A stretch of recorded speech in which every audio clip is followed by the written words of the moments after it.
This is the Self-Aware Leader Podcast. Now your host, Jason Rigby. Gen X. If you were born between 1965 and 1980, and you're a leader, which I say every single person is a leader, you lead in some way, somehow, to someone. So you're Gen X.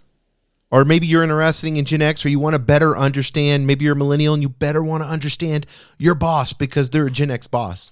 Well, I'm talking to you. So Gen X, boomers are, I don't mean to be mean, but they're going away. And millennials are the workforce. And Gen X is coming up within the next 3 to 5 years. Gen X will be the leaders. They'll be running the companies. And what does that look like, leadership style? What does that look like in the new evolution of leadership and Gen X takes over from boomers? What does the workplace tech culture look like? What does technology look like? In these generational gaps, this happens. And when you have them, it's so amazing when you're self-aware enough to recognize it that you can be like, oh, okay, boomer's gone. Here I am. I'm in the position. I'm a Gen X leader. And I have all these millennials underneath me and Gen Zs. And here's how they like to operate. Here's the playbook of, as a Gen X leader, how I'm going to be towards those that I serve. And that's what we're going to get into today. I'm going to do a 2-part series on this. And we're going to talk about the next part 2. Next podcast is going to be about how to lead millennials, how a Gen Xer can lead millennials. But leadership is instrumental, not just in bridging the generational gap, but in fostering inclusivity and adapting. Everything is so changing so fast, so rapidly in this world, globally. And a lot of our companies, we're seeing that more and more where it's taking a global aspect on things. So let's get into this diverse perspectives. Let's look at Gen X leaders. Let's see what they bring to the table. Let's look at the focus, the Gen X focus of adaptability, empathy, emotional intelligence, and effective leadership. So let's get into adaptability. Navigating the changing landscape that is happening, that we as Gen Xers have seen.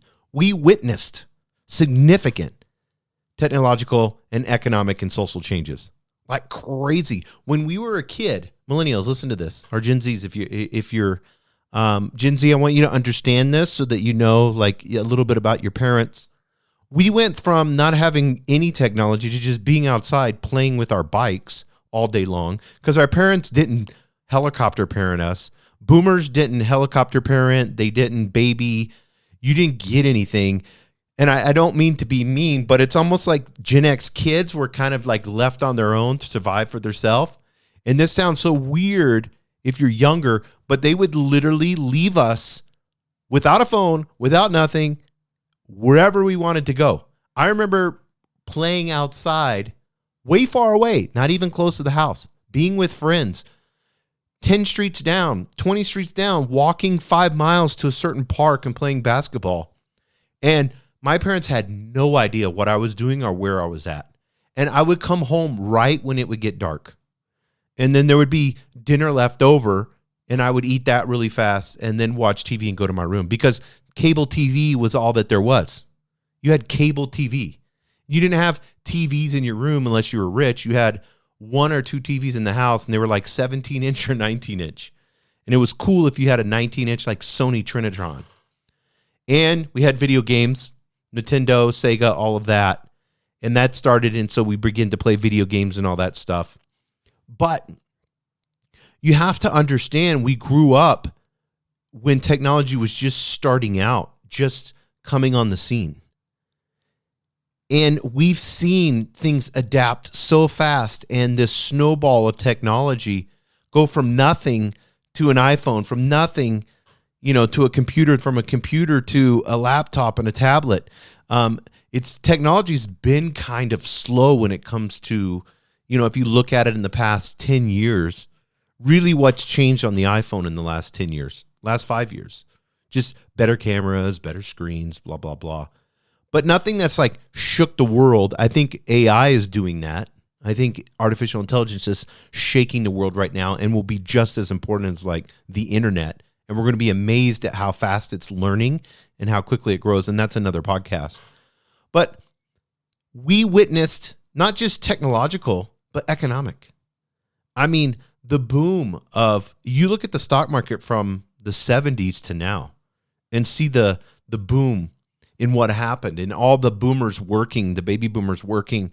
And then the social changes from us experiencing Nirvana and hip hop and MTV, MTV Raps, and all the things that you guys enjoy now. That was the beginning with us.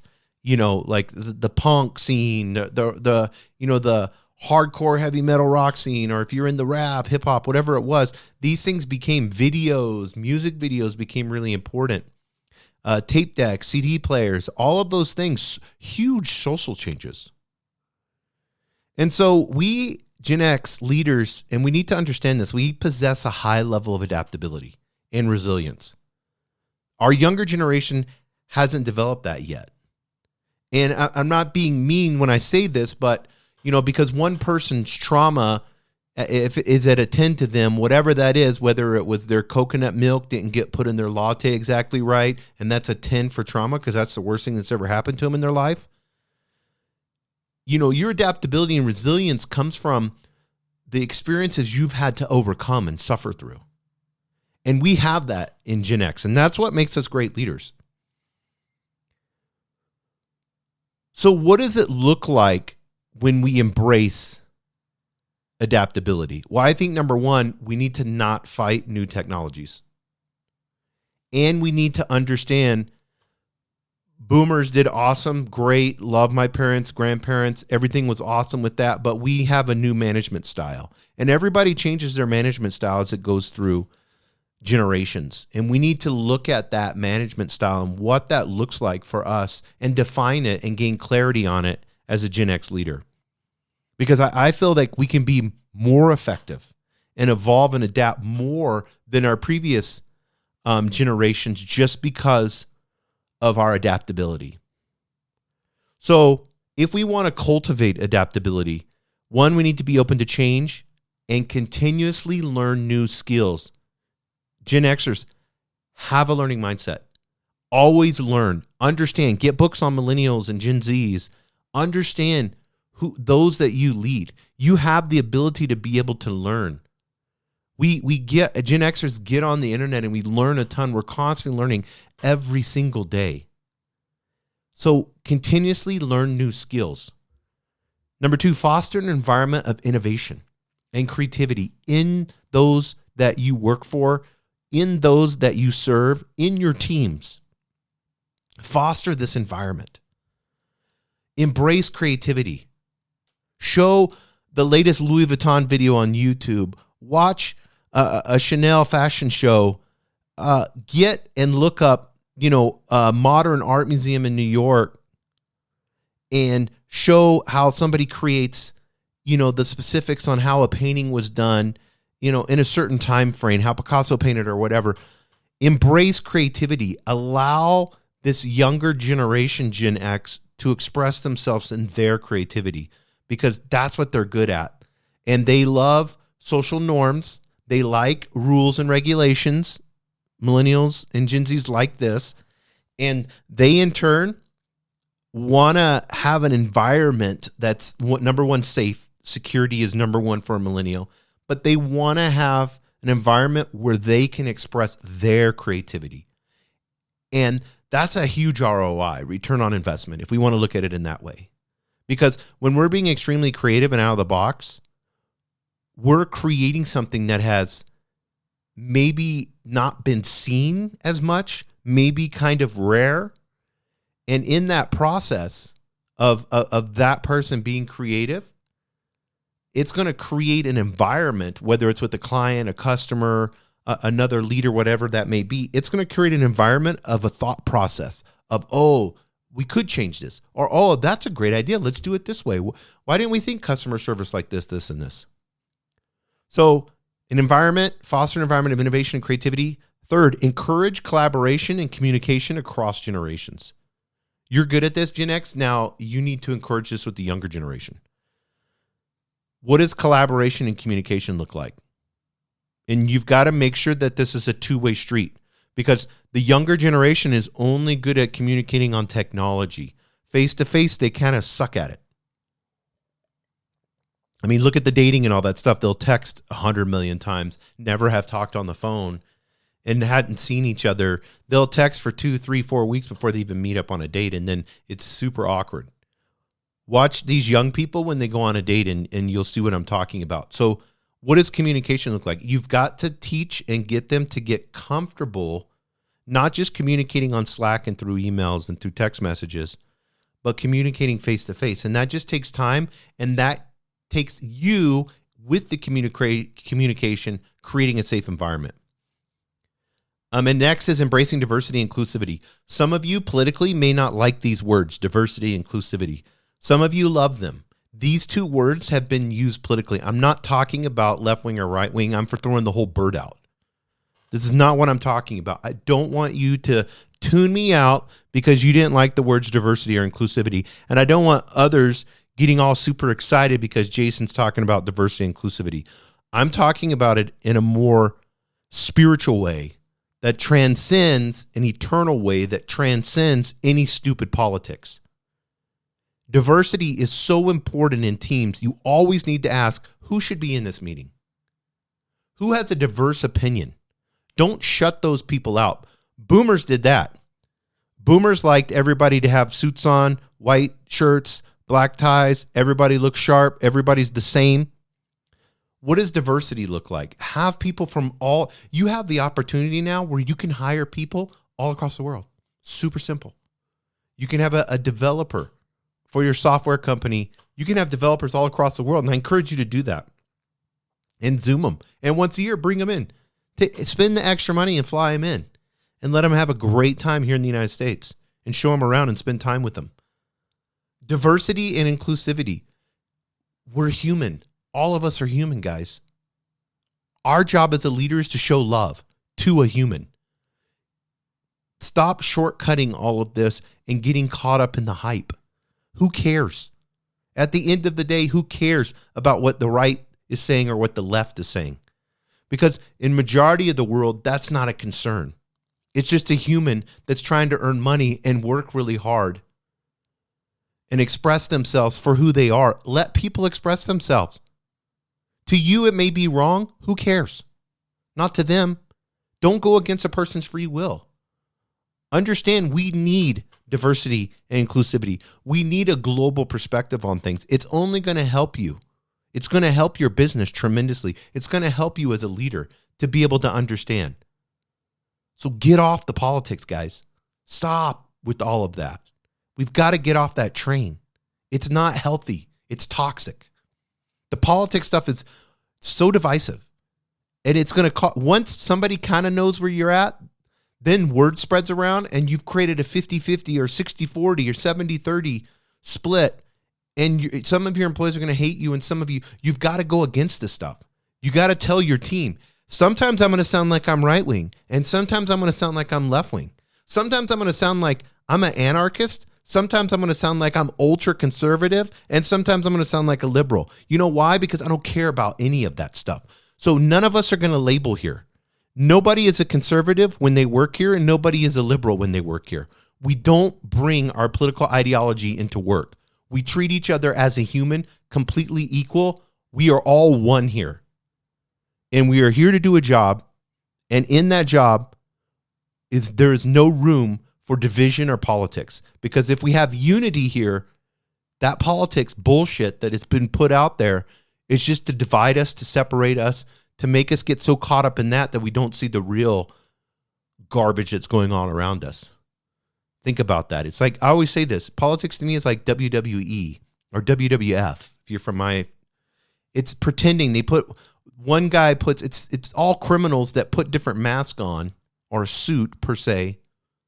And then they pretend that they don't like each other. And then at the end of the day, they go have beers together and they've made shitloads of money and pumped all these lobbyists and everything else. I don't like any of it.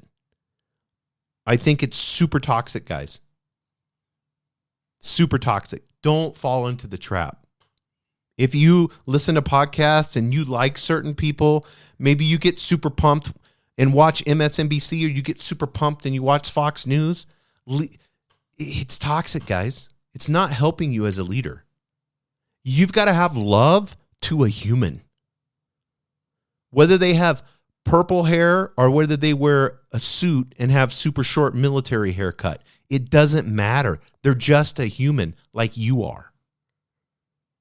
And you as a leader are to serve them regardless. Every great person in society that you've looked at that's had a loving heart never judge people for their outward appearance, and neither should we. If there's a problem in a uniform or somebody looks really sloppy, have that conversation. But I'm telling you right now, if they're not with clients or with customers and they can wear shorts, let them wear shorts. Who cares? Who came up with this dress code rule? Gen Xers, we've got to take some stance on some stuff. If you're coming into work and they want to work part-time at home, but they do a great job, trust your people to work at home and let them come in the office too, and then facilitate a time where everybody can have community and have meetings. Come to work for meetings and collaboration and do the work at home. Why sit at a desk? They'll get more done anyways. I'm telling you, if you've hired the right people. And if you haven't, you need to let them go. Okay, I'm off my soapbox. Guys, I hate that stuff. It's driving me nuts. By fostering a culture of acceptance and belonging, Gen X leaders contribute to a more innovative, creative, and effective workforce. So, how do we enhance this? We need to actively promote diversity in recruitment and promotion processes. You've got to find these biases.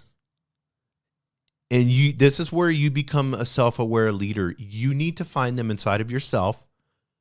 Or is there a certain group of people that you're racist towards? You need to work on that and figure that out, because a human is a human. And love is love. And if your recruitment and promotion processes is only catered toward one certain group of people that act a certain way, and these people know that they need to look this way and they need to dress this way, or because they're this color, they're not going to, or because they have this sexual preference, they'll never get promoted. What is that, guys? You're not there to judge someone. You're to be their leader and make them the best person possible. What if you took the time to love them and mentor them? What type of person would they become? Ensure that employees from diverse backgrounds feel valued and supported. I see this so many times. People, if they don't have the Patagonia vest on, and the polo and the Dockers and the penny loafers, they don't fit in. So someone likes to wear Air Force Ones. I do. I wear Jordans all the time. It's my favorite shoe. I wear tracksuits. Tracksuits and Jordans or other Nike shoes or Adidas or whatever. And I have a ton of tattoos. And I'm getting more. Does that make me less valued? Should I be less supported because of that? Am I less self-aware, less of a leader because of that? Because of the way that I look? Implement training programs to increase cultural competence and understanding. This is where training comes in. This is a great thing for you to do as a leader. And some leaders get so scared of this. Let your group talk about this. Facilitate the questions. You can go online. There's questions that you can get that are not political. Make sure the questions aren't political. And just ask the questions and let everybody talk about it in your team. Let them talk about, how can we increase cultural competence and understanding? How can we understand people of different cultures? I think empathy and emotional intelligence is the heart of an effective leader. I think, I'm going to repeat this, empathy, Gen X, we need to learn more empathy. We have emotional intelligence, a lot of us do, but empathy we have to work on. So I'm going to hit emotional intelligence really quick and then I'll get into empathy. Emotional intelligence is the ability to recognize, understand, and manage one's emotions and the emotions of others that makes you a leader. Empathy is a key component of EI. It allows leaders to understand their team's members' emotions, needs, and perspectives. And you should know these things. I should be able to say, hey, what's Joshua's emotions, needs, and perspective? What is he like as a person? And as a leader, you should be able to know that. The shepherd's always with the sheep, right? You should be too. And with coaching and mentoring, and that being your main focus, not working on tasks, but coaching and making other leaders. And if you have all the time to spend, 80% of your time is being spent with those that you're leading, and you're actually leading, working on the business, not in the business, then you're going to understand your employees and know them in detail. Gen X leaders' emphasis on empathy in the workplace fosters a sense of trust, loyalty, and collaboration among team members. This right here will solidify. You want millennials not to go everywhere and they're bouncing from one job to the next. If they feel a sense of trust, loyalty, and collaboration, I guarantee you they're going to reward you 100 times fold.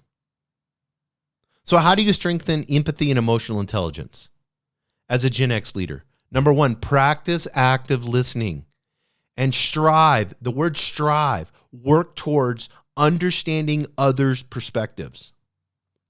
Share their own emotions and vulnerabilities to create an environment of psychological safety. I've done a podcast on active listening, and I've done a podcast on psychological safety. Look those up. Whether you're Spotify, Apple, whatever it is, you can see those. You could type those in and you'll see them in my podcast. Listen to the podcast on active listening. Listen. And then look at the if you just type in psychological safety, you'll get that and be able to understand it. Next is offer support and guidance to team members during challenging situations. Don't be passive aggressive like your parents and grandparents were. Gen X, embrace challenging situations. They're learning lessons for you and the person that you're working with. And if you put the other person first and you do it in genuine love, the outcome will come out. It's going to come out in a good way. I'm telling you. If you're not talking the whole time and just listening and then asking a few questions and truly listening and not showing any type of discomfort or pissed offness or anything, and you just truly listen to the person and understand where they're coming from. And then you bring, after you've heard them through active listening, you bring support and guidance and help them walk through this. You're going to have a loyal employee. I'm going to conclude in this because it's a long podcast. As the world continues to evolve, Gen X leaders stand at the forefront of change. We can blend, guys, the best of traditional and modern leadership styles. What will lead to the millennials taking over.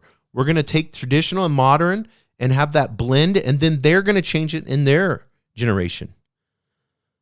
Our adaptability, focus on diversity, inclusivity, and an emphasis on empathy and emotional intelligence make us uniquely equipped to guide the organizations that needed to be guided. And through these uncertain times that we're seeing more and more uncertain times, we have the adaptability to be able to handle it. If you nurture these qualities, you as a Gen X leader will create a work environment that fosters innovation, collaboration, and will give you success for generations to come. Thank you for tuning in to the Self-Aware Leader Podcast with host Jason Rigby. We hope this episode has inspired you to unleash your full potential and embrace your inner leadership. By expanding your consciousness, you can transform your mind, body, and soul and become the remarkable leader you were always meant to be. If you found this episode valuable, please share it with your loved ones and help us expand our community. Thank you for listening, and we look forward to having you join us again on the Self-Aware Leader Podcast.